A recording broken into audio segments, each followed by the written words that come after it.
Thank you so much for meeting with us today. We're talking with the candidates for Metro position number, oh gosh, 6. Thank you. And with Terri Preeg Riggsby and Duncan Hwang. I'm hoping that maybe we can just start off by having each of you tell us a little bit about yourself and why you're running for the position. And Duncan, do you want to go first? Sure. Hi, good afternoon, everyone. This is Duncan Hwang. I use he, his pronouns. And I am a current Metro District 6 counselor. And in my other hat, I also serve as the Associate Director at APANO, the Asian Pacific American Network of Oregon.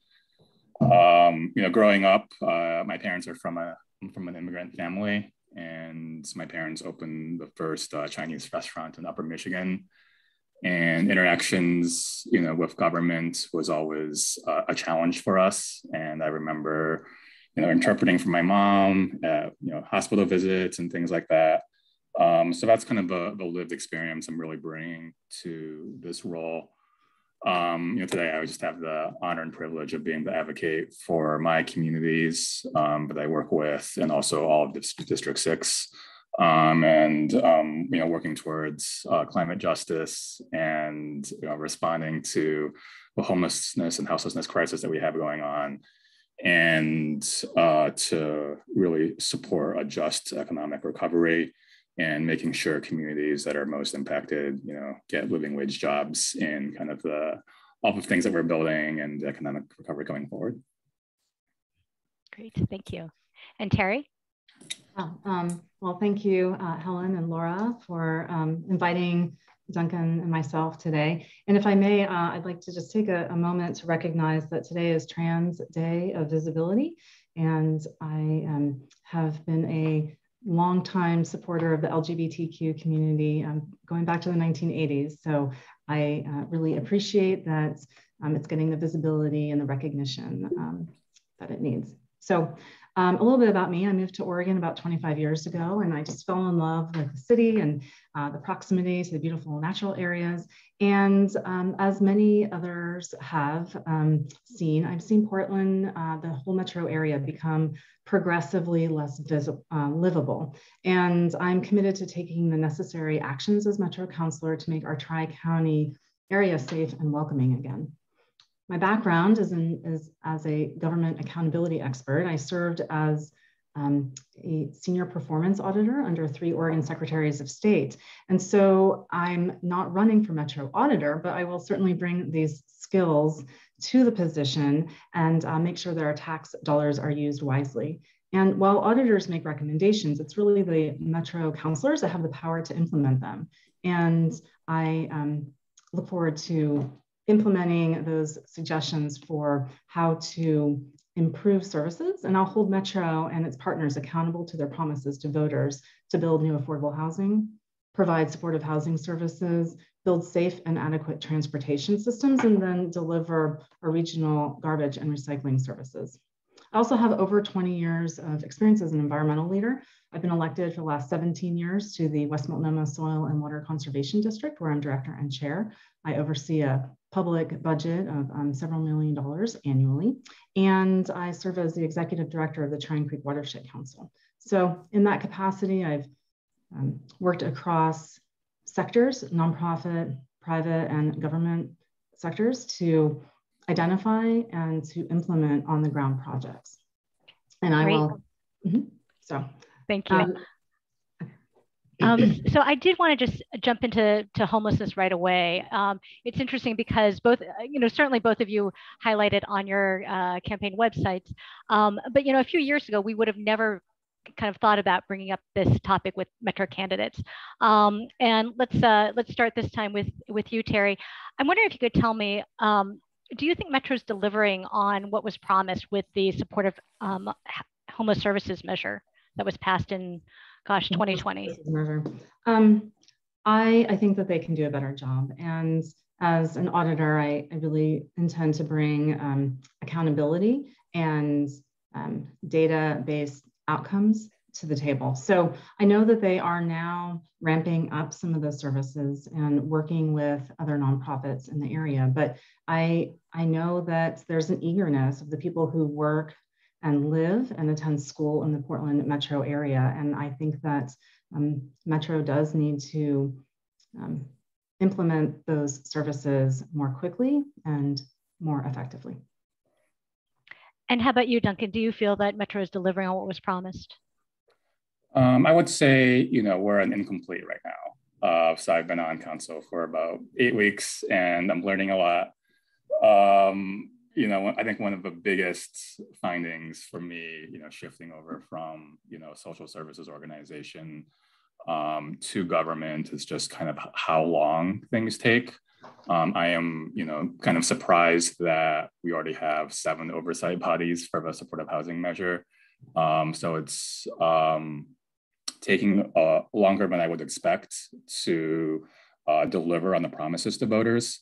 So I'm really feeling that urgency, for myself and the communities that I, organize and work with. We're all experiencing kind of the impacts, in our neighborhoods. And I really want to make sure that we're streamlining the process and getting metrics and resources out as quickly as possible.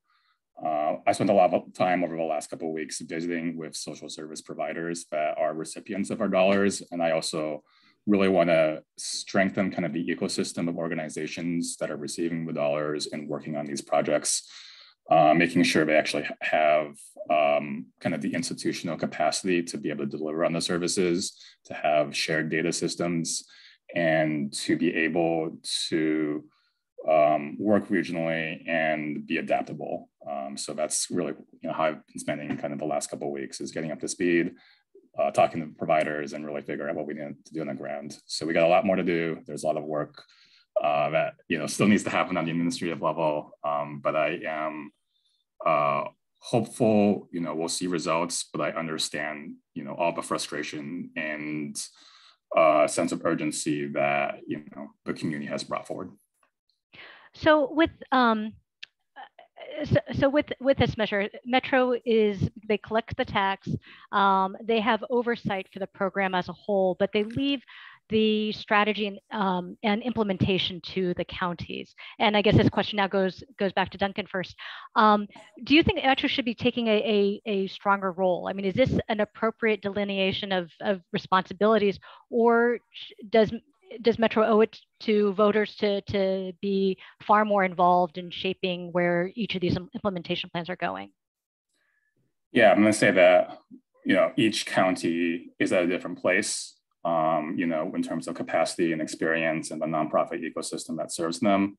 So I think it is important to have more decision-making close to the ground on each jurisdictional level. Like cities and counties really know what the needs are. So each county comes up with a local implementation plan. And then one of the things I'm working on is just finalizing kind of who's on the regional coordination committee, and making sure we have a representation from across sectors and across the region. And I think that's the body that's really going to, coordinate regionally and also come up with some of the systems that we need in terms of being able to share data and best practices and things like that. So I think those are coming together. But I think Metro should play a stronger role in, facilitating those conversations and moving resources more quickly. And also really setting kind of like the outcomes and values for the region. So I think that's the role as kind of a funder, but then in the implementation, allowing local jurisdictions the flexibility to be successful. And Terri, same question for you. Do you feel that Metro needs to be taking a stronger role in setting strategy or implementation that's largely been left to counties? Yeah, I do think that Metro is in a unique position, as are regional governments, to identify what those outcomes are and to ensure that the implementing agencies, and most often the counties, are using best practices and collaborative approaches to ensure that those outcomes are met. I've been a member of the Metro Policy Advisory Committee for about 5 years, and we meet regularly, and electeds from across all 3 counties and several of the 24 cities within the Metro region. And I've found that Metro does not always take advantage of the opportunities that it has to serve in that relationship building and collaborative approach to identifying problems, but also solutions, and then supporting the counties in this instance in implementing the services. And like Duncan, I work with mostly low-income immigrants and refugees as a general manager of Hockey Community Organization. And our community really needs to access these services, and those services just are not available right now. So I'm really eager to work with other Metro counselors, as well as partners throughout the region, nonprofit and government agency partners, to more quickly get these services available on the ground where they're needed today. So just to explore that a little bit more, you're saying that sometimes Metro doesn't take the opportunity when it presents itself to, and I'm not sure if I understand, but kind of convene or bring together people for a solution. Is there, can you either kind of give an example of that, or what it is that you would want to see with respect to the supportive housing services measure? Well, one example that is really stands out to me as a very stark example was the last transportation bond measure. So I was on MPAC when all of the 3 bond measures were lined up in succession. And I remember in the months leading up to that election, there was just a clear lack of trust in Metro on behalf of some of the government agencies, but also certainly on behalf of the constituents that those leaders represented. So during MPAC meetings, we would discuss the future of the transportation bond measure. And is this going to pass? Is this the right time to bring it to the voters? And it was my opinion that it was not the right time. I didn't think it would pass. I was a very strong advocate for it. I've been working in the Southwest Corridor for years. Making improvements along Barber Corridor is just so critical to safety and economic development in the Southwest Corridor from downtown Portland south past Tualatin. And we really needed that transportation bond measure to pass. And it wasn't the right time, and it wasn't in the right form. So Metro still went through bringing it to the voters, and of course it did not pass. So I do think that that was maybe a lost opportunity to really listen to the other elected leaders and community leaders throughout the region to understand, to better understand the temperature, I guess, of the community and the voters. And, right now, there's just a lot of lack of trust in governments generally. And I don't think this is not unique to Metro, but, just last week, People for Portland, for example, as we all know, proposed a ballot measure to divert 75% of the homeless services funds to short-term housing. And I think that's just really a symptom of the frustration and the lack of trust of the people that live and work in the Metro region. And, they see problems out on the streets. In this case, we see homeless folks who really need support, and it feels very unsafe sometimes to be in our neighborhoods. It's not good for our small businesses. And we need to get these programs implemented. And I just want to be clear, I'm not in favor of the People for Portland initiative. I think that that would be the wrong way to implement those dollars.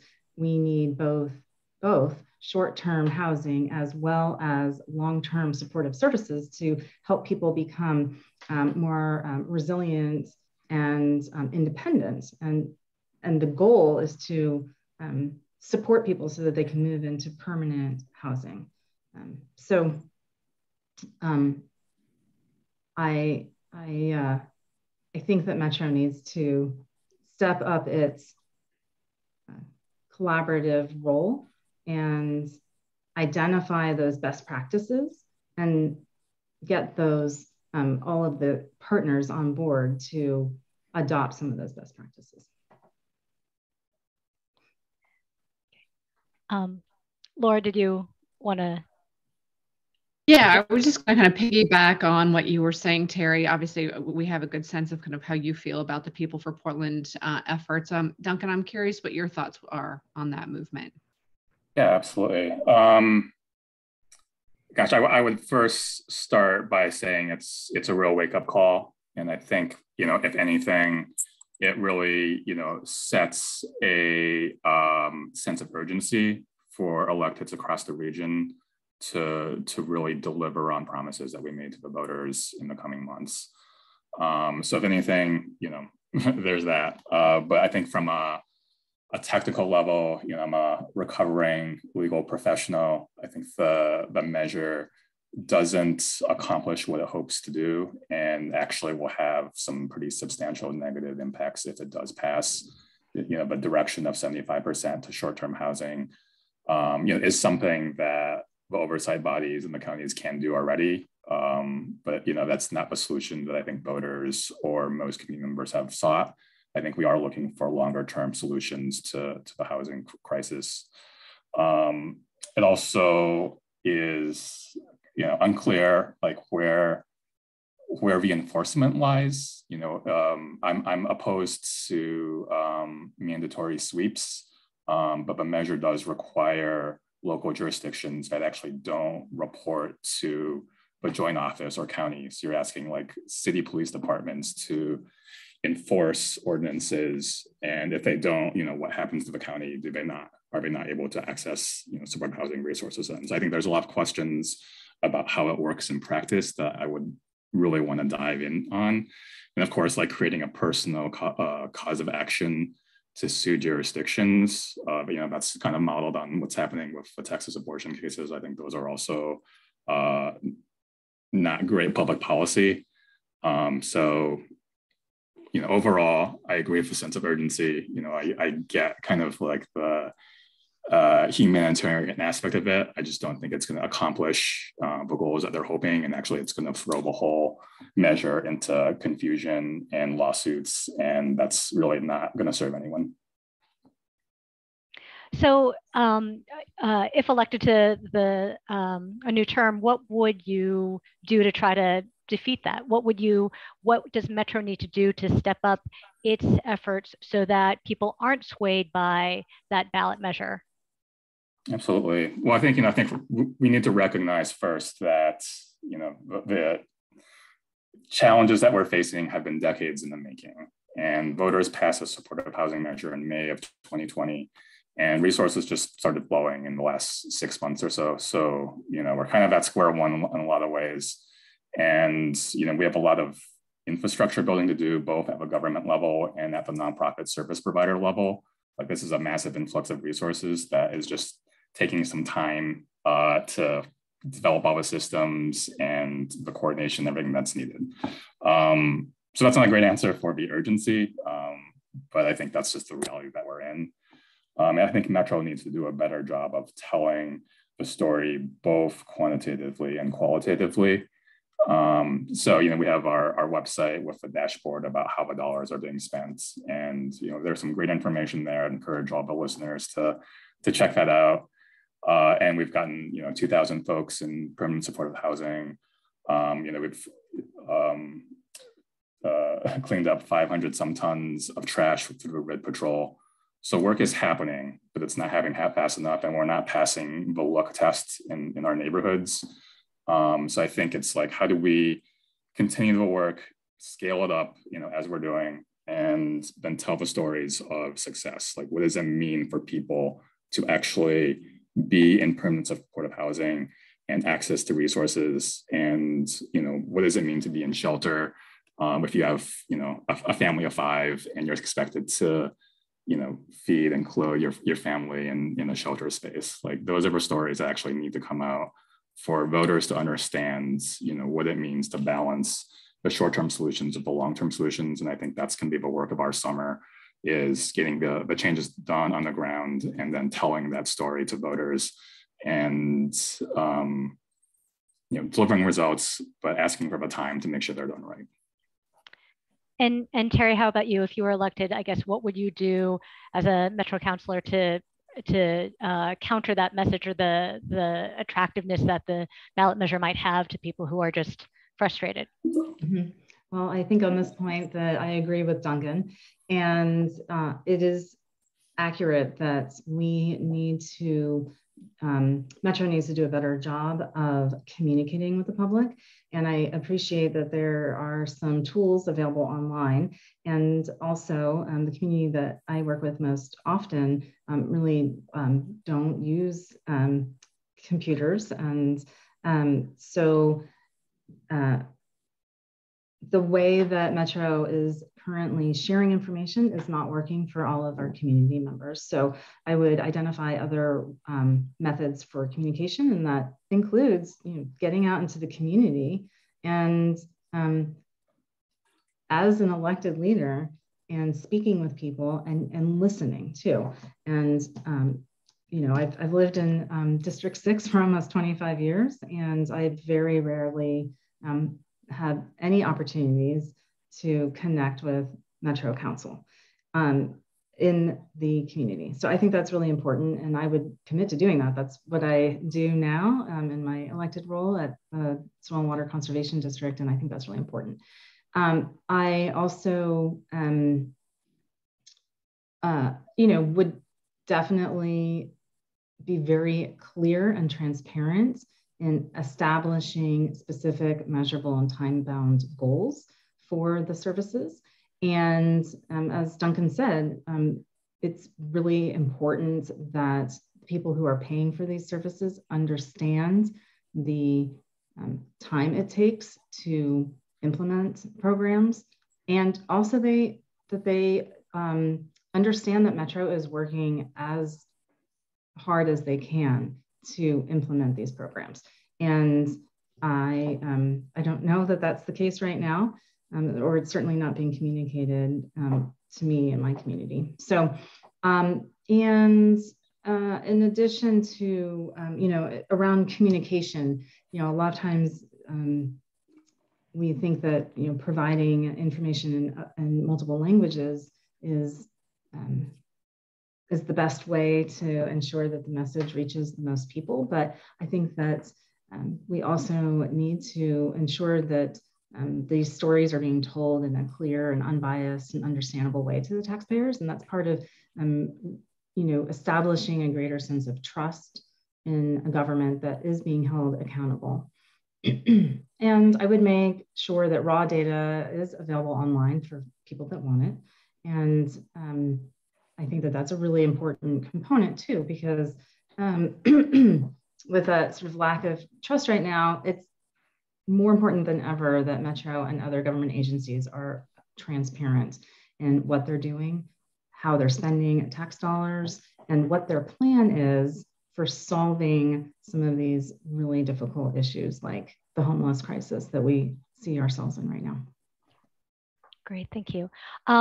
And Terri, you actually addressed this partially already, but I did want to talk about the 2020 transportation measure.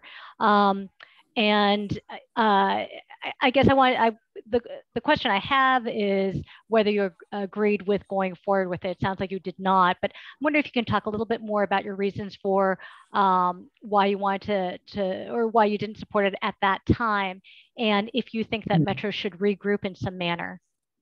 So I think I may have misrepresented. I did support the measure, and being out in the community, listening to voters and listening to my colleagues throughout the Tri-County area, what I heard was that there wasn't the political will, I guess, and will amongst the voters to pass it.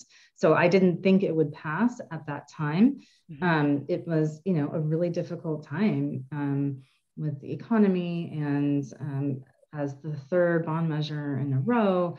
And I did not think it would pass. And so I thought it might be wise to hold it maybe for another year or until the voters would be more likely to vote in favor of it. It's difficult to bring a ballot measure back to the voters when it has failed. And so, I personally lobbied very hard to get folks in favor of it because, I've been working for 20 years to bring pedestrian bicycle safety along Barber and Capitol Highway, and that whole Southwest corridor is just so critical. And had the transportation measure passed, we would have had all of the additional investments along the corridor. They're so important. So our small businesses, and we have a community center that is ready to go. We've planned it to be co-located at the Barber Transit Center that would support our, Muslim, immigrant, and refugee communities, but also Native American communities. And it would be, a truly multicultural community center. And we have several affordable housing projects that are ready to go and that we desperately need here. And adding light rail along the Southwest corridor or bus rapid transit would go a long way to reduce carbon emissions. And I've lived here, like I said, for many years, and I work with the community. And the folks that live here have a life expectancy that is 7 years shorter than the average Portlander because of their proximity to the I-5 and Barber corridor and all of the missions there. So we really need solutions here. And I would like to bring that bond measure back to the voters. But, when I talk to folks out in the community, they're angry and frustrated that there's still trash on the streets and that there's still people, living on the streets. And so it's going to take time to mend those relationships and to build that trust back up. And I apologize for misunderstanding that. It's okay. So you were in favor of it, although you had concern, you did not believe it would pass at that point. And is it correct that your preference would have been to have waited before it went to the ballot? I think so, yeah. Mm-hmm. And, I didn't think it would pass and it did not. So, which was a major disappointment. I mean, we were ready to go. We have several shovel-ready projects that have taken years of time and collaboration with various City of Portland agencies, the county, state and federal agencies, as well as a lot of nonprofits. I work with Community Partners for Affordable Housing, Community Alliance of Tenants, and Unite Oregon, of course, hockey.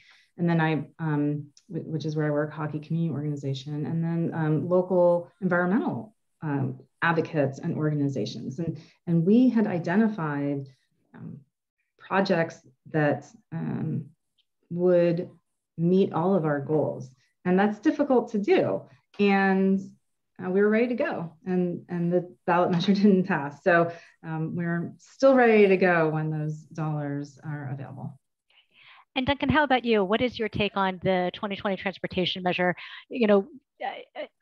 Just support for it, as well as, why didn't it pass? Would you want to retool it in some way? Yeah, absolutely.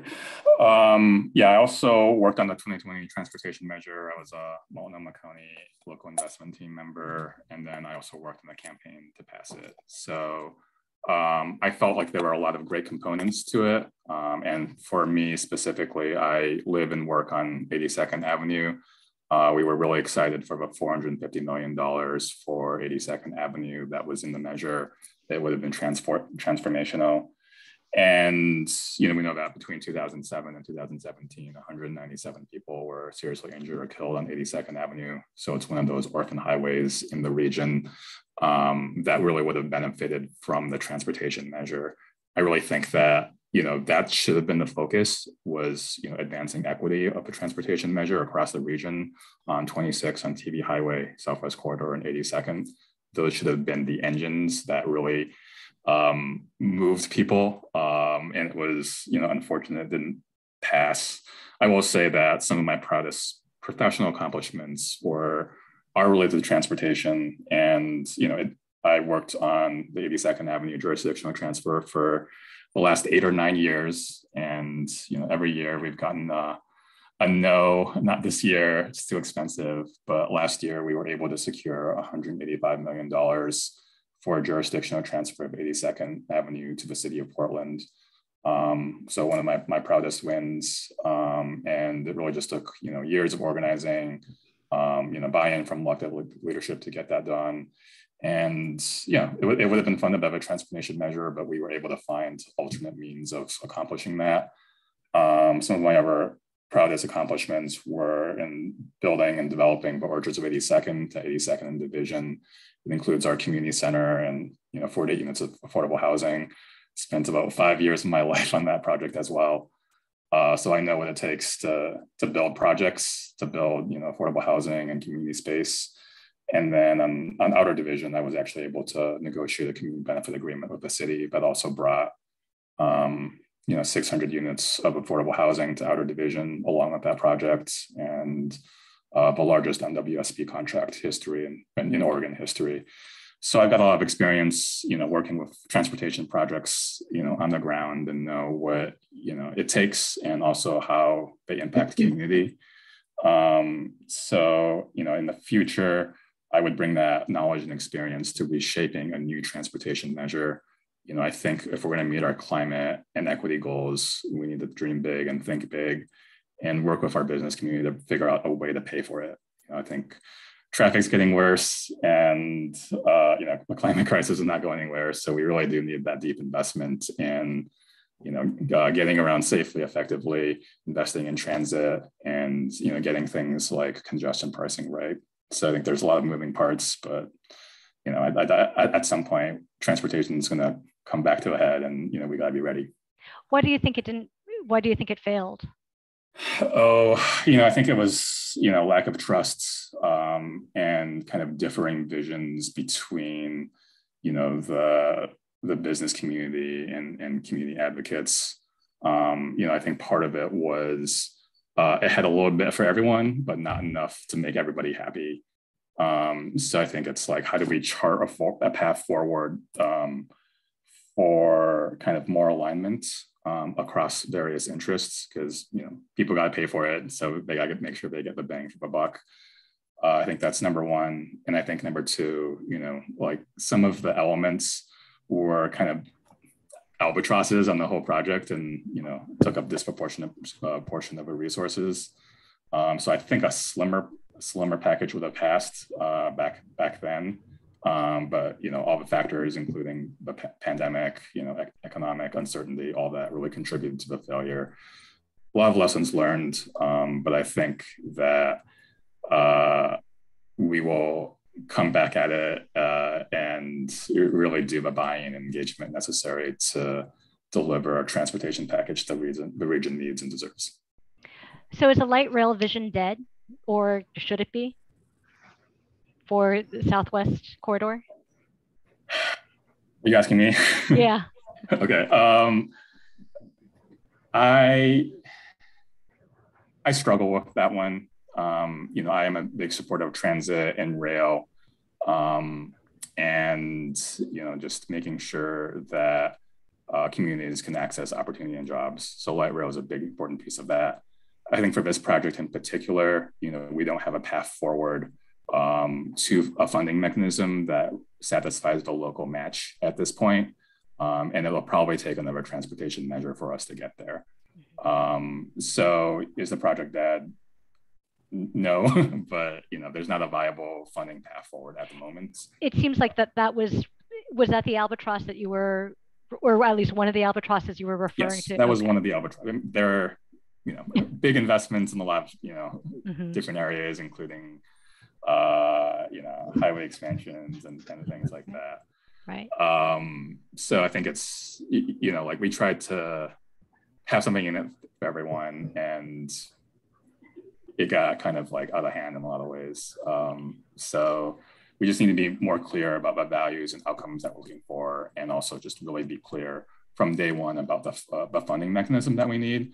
I think one of the big challenges is, like we talked about, all the visions and things that we want, but didn't talk about how we wanted to pay for it. So near the end, and then it was like, whoa, hold on, how are we going to pay for it? And like that's one of the lessons is like, from day one, that's got to be top of mind. Is these are our things we want to accomplish, and this is how we're going to pay for it. Terri, can you talk about light rail? Do you think that that should be a component of transportation moving forward, or what is your view of the Southwest Corridor plan? Yeah, I think that, of course, we do need to find the local match, and with the new federal infrastructure bill, that there also might be additional federal funds that we can bring to the table. I think that light rail is an excellent option, and it's quite expensive, and it's less expensive and less disruptive to implement bus rapid transit. And I really think that I know that transportation improvements Southwest Corridor are not dead. Whether that comes in the form of light rail or bus rapid transit is yet to be seen, because we do need to identify those funding sources and also take that into consideration, when we're looking at TB Highway. And of course, now we're looking at improvements along 205 and Columbia River Crossing. And those are also obviously parts of our regional transportation plan. And in fact, this came up last night. I'm a member of Metro Policy Advisory Committee, MPAC, for several years. And so last night we were voting on support for tolling a portion of I-205. And, I'm not in support of moving forward with that right now. I know that Metro will be revisiting its regional transportation plan in 2023, and those are 5-year plans. And I think there's a lot of thought and a lot of collaboration across agencies and with our business community and with those residential communities that are most impacted by any proposed infrastructure projects. And so a lot of thought goes into creating those 5-year plans. And we're right around the corner to create a new plan. And I think it would be wise to hold off on that portion of the project until there is a new vision for our regional transportation plan. And obviously we need to consider health impacts and poor air quality and systemic economic inequalities, but also community displacement when we're talking about these physical changes to the neighborhood. So light rail would have been both a huge benefit to our community, bringing in new investment dollars, especially for the business community and for new affordable housing. And it also would have caused a lot of disruption, and bus rapid transit would not be as disruptive. So I think that it's really important that Metro leadership consider all of those options and genuinely use an equity focus and identify results that help Metro achieve its climate goals. They have stated climate goals, and they're good goals, and they should be working towards achieving those. So actually, I did want to talk about tolling, and I'm wondering if you can kind of, it sounds like you have a very specific position at this point in time. Correct. Regarding tolling on 205. On that one section of 205. On the one side, okay. Mm-hmm. So can you expand a little bit more in terms of what your view of tolling is, or should, what we should be looking at? Right. So I originally come from the East Coast, and we have tolls everywhere, and so and also really robust public transportation. So I think that congestion pricing and tolling specifically is something that should be on the table as a tool. And my hesitation with in supporting the current proposal for 205 is that it's just a small portion of 205. It's not the entire 205, and it wouldn't be timed for implementation with tolling on other highways. So it would be the only section of the only highway in the region that would have tolls. And it's for a very specific purpose. It's to pay for replacing a bridge and for expanding 205 where it's only 2 lanes instead of 3. So what that would mean is that there would be a larger financial burden on folks that have to use that section of 205 to get to work or to school. And I don't think that that is fair on the community. And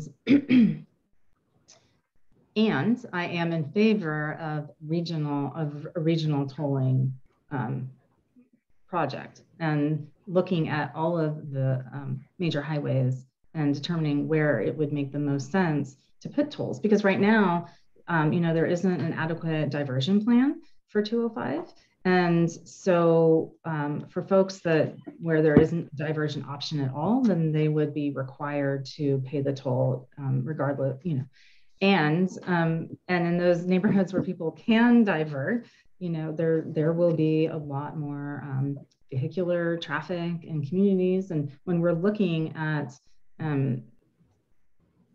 identifying ways to improve pedestrian and bicycle safety, cyclist safety, this is kind of, in my opinion, going backwards a bit, because there aren't safe diversion options that are on the table at this point to coincide with that project. Great, thank you. Duncan, I'm wondering if you can kind of share your views on tolling. I mean, it's definitely increasingly become a part of the discussion. Yeah, absolutely.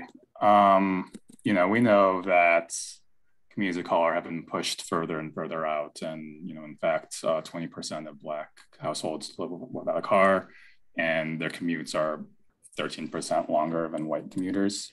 So I think that's kind of the backdrop that we're living in. And we haven't addressed the equity concerns with congestion pricing, in my view. So I'm really concerned about the diversion, on 205, in the future. I'm really concerned about what happens on 82nd in our neighborhood streets. We already have, higher asthma rates and higher cancer rates because of transportation decisions. We've also pushed, communities further out, and now we're expecting them to pay to drive to their jobs. And, until we have mitigation measures like, for low-income folks, we're addressing diversion. It's a tough sell for communities, and it's also, just inequitable in its implementation in its current state.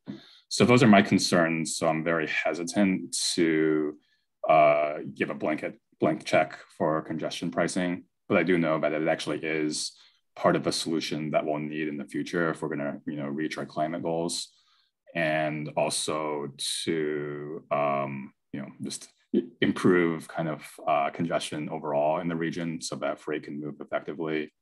And that it's part of the puzzle for paying for some of our big infrastructure projects, such as, the I-5 replacement bridge or Abernathy, or, projects like that. So I think we're weighing both sides, but the most important thing for me right now is that we get the equity considerations right, and we do this regionally. And I don't want to just move traffic around. If we toll, the new I-5 bridge, but not 205, that means all the traffic's going to divert over to 205. So we really do need that regional strategy. We need to get the equity considerations right, and we need to implement it at the same time across the region. So, I'm committed to having those conversations and figuring it out and making sure that equity is front and center. But, the state legislature kind of mandated that we study it and implement it. So I think, that's part of the framework that we're under. So we got to do it right, and we got to be a model for the country. Let's see, I think we start with Duncan now. Can you talk about just plans for a new I-5 crossing, and just what would be your priorities in terms of what you would want to see in a project? Sure, yeah. I think we need a new bridge. And I want to build a bridge that's, right-sized and appropriate for the 21st century. So I want to see active transportation options, and of course, some sort of transit, whether it's BRT or light rail.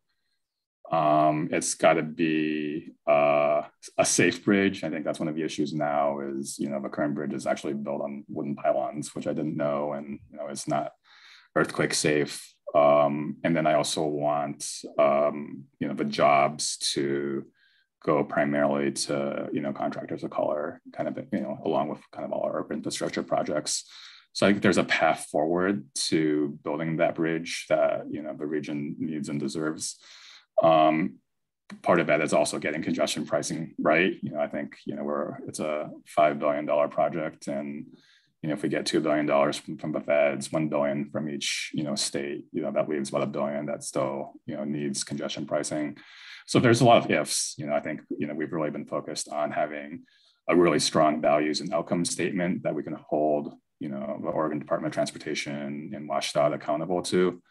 And those are kind of like our expectations as a region. And, you know, I think we're pretty much in alignment with most of our local jurisdictional partners. Is we want a bridge that's going to work for us for 100 years, that plays a role in, you know, reducing greenhouse gas effects, that's effective in getting folks across, and yeah, has options for transportation and transit.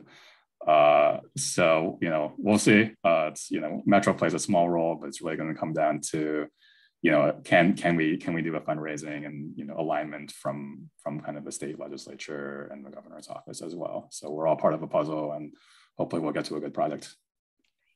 And Terri, how about you? What would be the elements that you would want to see in an I-5 project or I-5 bridge? Yeah, I think, again, you know, this would be, it's important that this is part of a regional conversation, including with our Clark County partners and Washington Department of Transportation. And excuse me, I, as a Metro councilor, you know, I would need to work with environmental justice and climate justice advocates to identify the projects that are the best. So in this particular case, I would want to work with the communities that are most impacted by the project. And that would not only for the I-5 bridge, but the Rose Quarter Improvement Project too, because you really can't think of those as separate. It is all one system. And you know, specifically, I would work with the Albina Vision Trust, Urban League of Portland, Harriet Tubman, and King Elementary School communities. And I recognize that the bridge must be replaced for safety reasons. And I've seen some plans for the bridge that would expand the capacity to as much as 16 lanes in certain sections of the bridge and of the bridge system. And I just don't think that is not the right direction to go when we are trying to identify ways to reduce our carbon footprints and increase ridership on public transportation. So I am in favor of replacing the bridge for safety reasons. And I don't want to expand the capacity for single trip, you know, vehicles. What I would want to include is safe pedestrian bicycle routes, as well as public transportation between Oregon and Washington, and again, partnering with Clark County. And I also would want to see investments in our local arterials, including additional public transportation, so that we can get people out of their cars into public transportation and reduce congestion on the highways, particularly for freight to support our local economy, but also identifying, you know, ways to reduce our greenhouse gas emissions and protect the neighborhoods that are most impacted. So I really think it's important that leaders are connecting with the communities and they're listening to what they want and need, and that is part of the discussion and the planning effort for any of the regional transportation projects, and in particular, the I-5 crossing, Columbia crossing. Great, thank you. Finally, let's talk trash. There have, you know, massive piles of trash have become increasingly visible over the past few years in and around Portland. What should Metro do is Metro doing enough in its role to provide the trash and recycling options or services that can better address this? And sorry, this goes to Terri first. Okay, thanks. Yeah, this is definitely one of my favorite topics. As a, I've been an environmentalist for over 20 years, spent a lot of time cleaning up our creeks and forests, and that includes cleaning up trash. So I look forward to scaling that to a regional program. And I met with each of the Metro counselors over the past several months and talked specifically about trash pickup. And I learned that, the RID Patrol program was paused during COVID, and that was, I understand that there were safety concerns, and, everyone, all of our businesses and government agencies were sort of flipped upside on their head because they didn't know what was happening. None of us have experienced a 100-year pandemic before, but I do think that Metro should have continued trash pickup. And so now that they have restarted their RID Patrol program, I appreciate that they've cleaned up a lot of trash. And I think that they need to increase those efforts even more. And when I've been out in the communities, not only are folks upset about trash generally in public areas, but they're also really disappointed that Metro stopped their large item pickups that many of the neighborhood associations would coordinate with local business associations and Metro. And that program has stopped, and it's really frustrating for neighbors. So, I'm committed to starting that program back up. And another thing that I've heard that a lot of communities are frustrated about is needles in their parks, on sidewalks, and even just not having adequate disposal sites for folks that use needles for medical reasons on a regular basis. Right now, Metro only has 2 sites to drop off dirty needles, and they're at transfer stations. So I know that counties have sharps containers and pickups in different places, but I think that Metro can and should expand the capacity of that program. It's not, it wouldn't be an expensive program to just add more sharps containers in communities, but it's those types of sometimes small things that really can make a difference for communities and small businesses. And listening to the community and what they want, this is a great example of a low-hanging fruit of something that would be low cost and easy to implement and would really make a difference for communities. So I would also add additional sharps containers in places that are monitored by Metro. Great, thank you.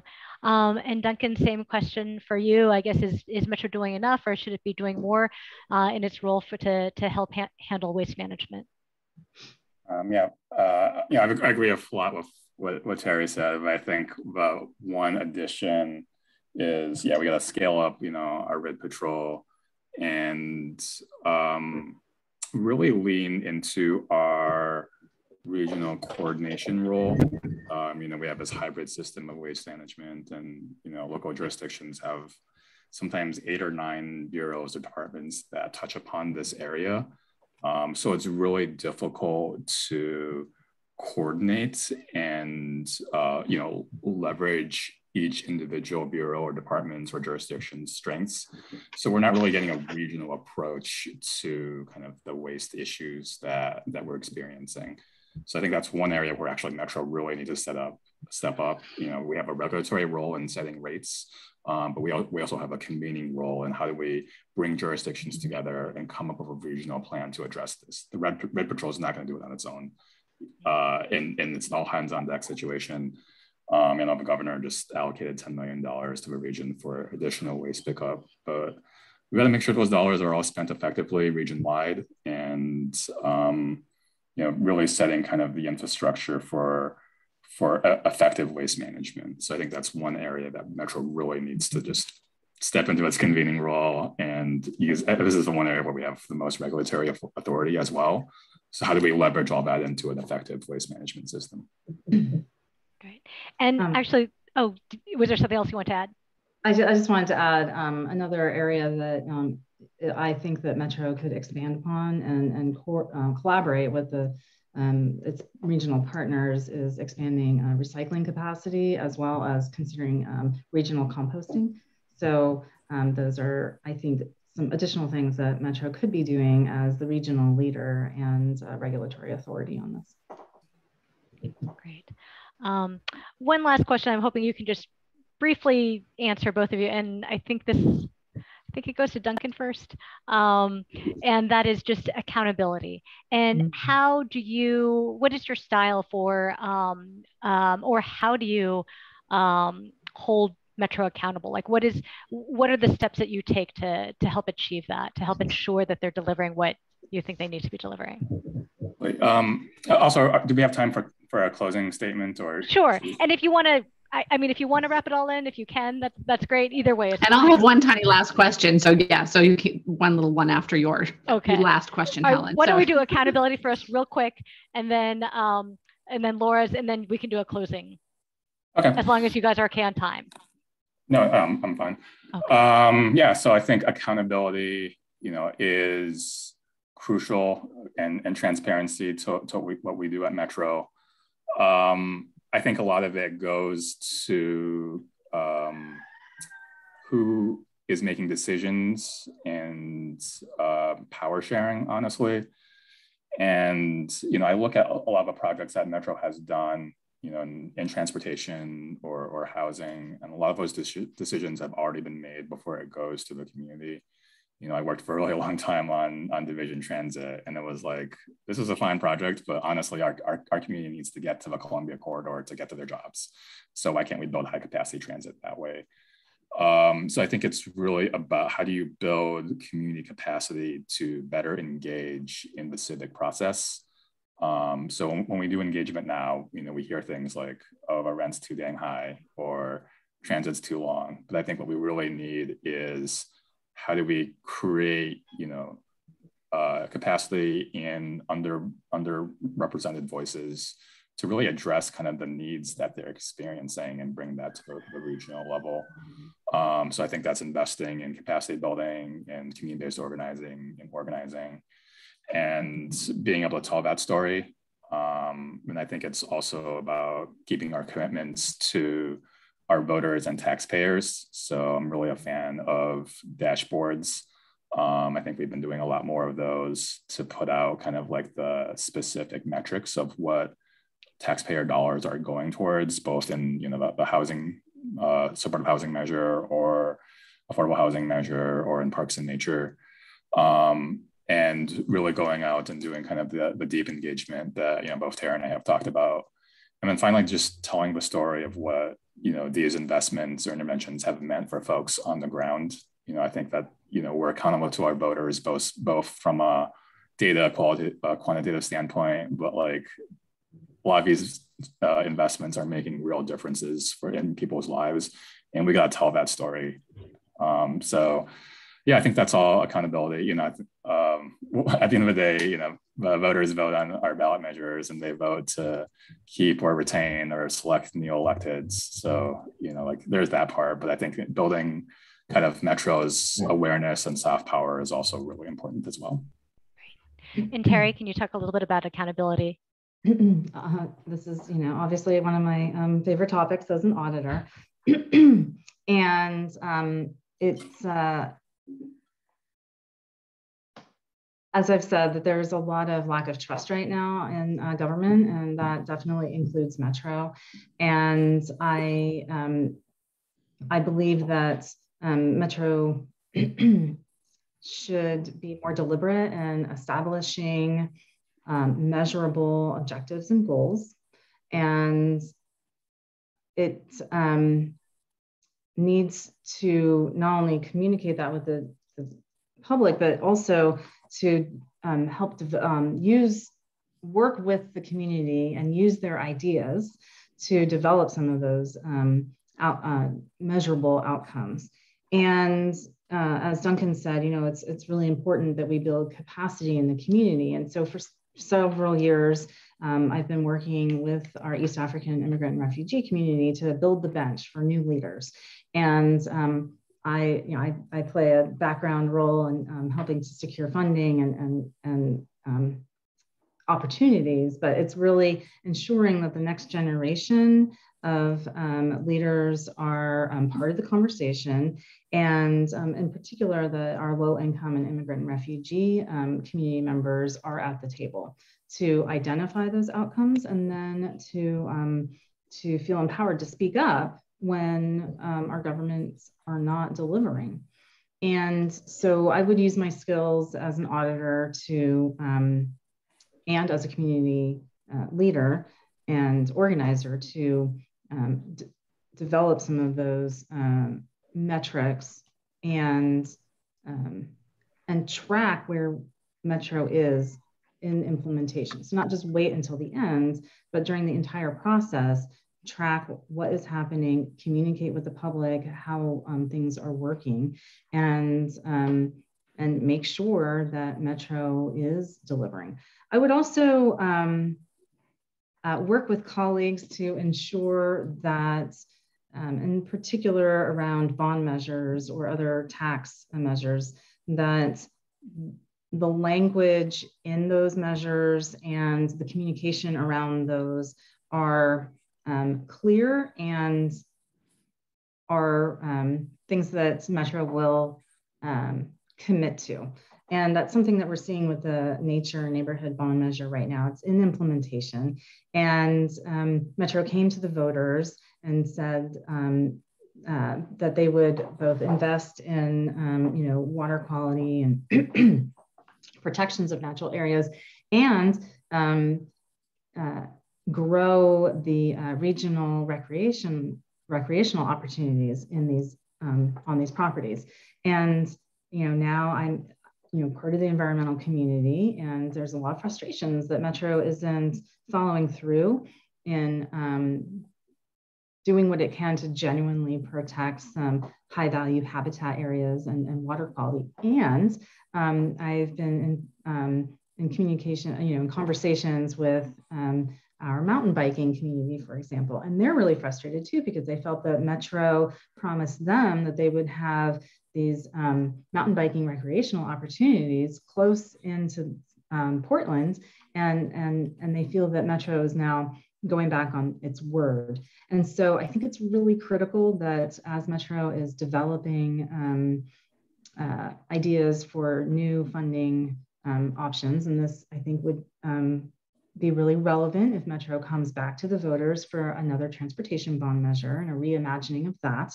I think it's really important that the leaders are recognizing what they're promising and that they follow through on that, because what we have now is a cycle of promises that are made that are not followed through on. And so now we have this lack of trust in Metro. And I've been a supporter of Metro for over 20 years. I think it's a really unique form of government that has so much capacity for innovation in regional problem solving, for transportation and garbage and recycling, and it can do so much better, and it needs a refresher. So that's a good segue into the question I actually had, because I was thinking about what a great, broad-ranging conversation that we have had. But I do kind of hear these constant themes of promises not being kept, disconnects with trust with constituents and local governments and business leaders, and failures to deliver or slowness to deliver, for instance, on the supportive housing measure. So I'm curious if you were elected, and we're Terri, you're first? This is so hard for us to keep track of. Mm-hmm.